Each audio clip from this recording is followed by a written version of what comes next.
జీవితంలో ఎన్నో బాధలు ఎన్నో కష్టాలు ఉంటాయి, అందరికీ తెలిసింది. కాబట్టి దేవుడు కృపను బట్టి ఇంతవరకు సన్నిధిలో నడవగలుగుతున్నాము.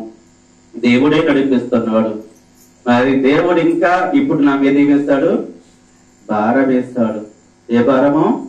సేవా భారం వేస్తాడు. కాబట్టి ఇంకా ముందుకు కొనసాగాలంటే ఏం చేయాలి? మీరందరూ ప్రార్థన చేయండి.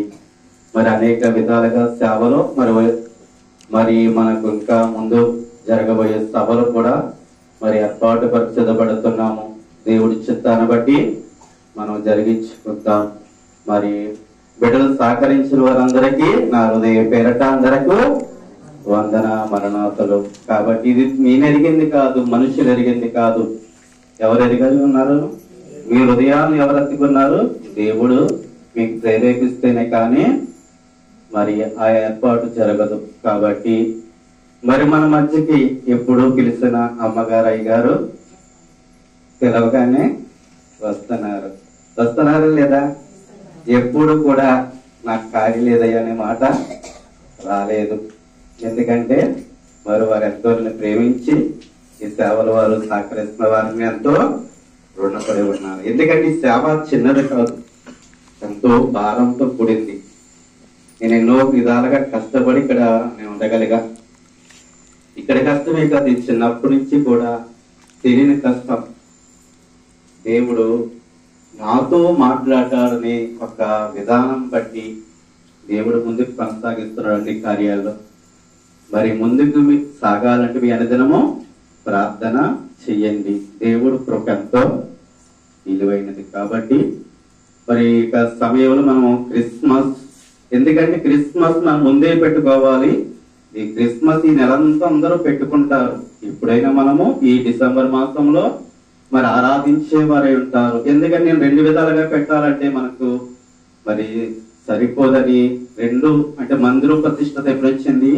క్రిస్మస్ అంటే దాటిన తర్వాత 26వ తారీఖు మనం మందిరం ఓపెనింగ్ చేస్తాం. కాబట్టి ఈ క్రిస్మస్ మరి మందిరం ప్రతిష్టత ఒకే రోజు పెడతాం జరుగుతుంది. ఎందుకంటే మనము ఘనముగా చేసుకోగలుగుతాము. ఇది చిన్నగా మరి ఇప్పుడు జరుగుతుంది. రాబోయే రోజుల్లో దేవుడి చిత్తాన్ని బట్టి మరి మనము బహిరంగంగా చేసుకుంటామని నాకైతే ఒక నమ్మకంతో ఉన్నాను. కాబట్టి మరి దేవుడి కార్యాలు ఘనముగా జరిగిస్తున్నాడు.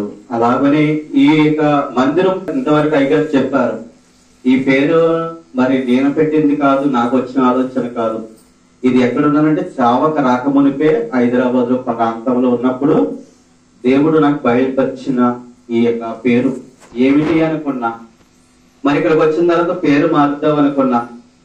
ఆ పేరు చూస్తే కొద్దిగా పెద్దగా ఉంది. మరి మధ్యలో కానీ ఏమిటి ఇంకొక పేరు ఉంది, స్వస్థత అని ఉంది. ఇది ఎవరైనా ఏమని అనుకుంటారు అనుకున్నా. కానీ ఈ స్వస్థత అంటే స్వస్థత అనగా స్వస్థలకి దానికి కొన్ని విధాల మందిరాలు పెడతారు.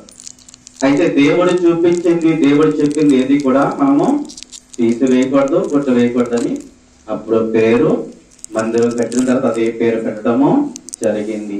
ఇప్పుడు దేవుడు మందిరం కట్టక మనకు 5-6 సంవత్సరాల ముందే బయలుపరచబడ్డ పేరుని.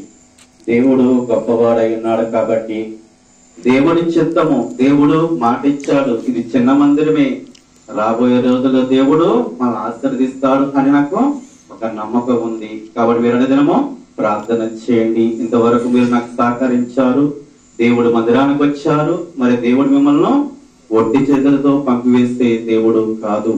కాబట్టి అన్న దేవుడు మందిరానికి వచ్చినప్పుడు ఎలాగెళ్ళింది? ఏడుస్తే వెళ్ళిందా, సంతోషంగా వెళ్ళిందా? సంతోషముగా వెళ్ళింది. రాహేలు కూడా సంతోషించింది దేవుడి సన్నిధిలో. మరి అలాగనే ఆనాడు భక్తులైన వారు దేవుడితో సహవాసం కలిగిన వారు సంతోషంతో ఉన్నారు. మనము కూడా సంతోషంతో ఉండేవారమే. కాబట్టి మన మధ్యకు మరి ఆత్మీయ తల్లిగారు మరి సంధిగా మనము వారిని గౌరవించేవారు ఉన్నాము.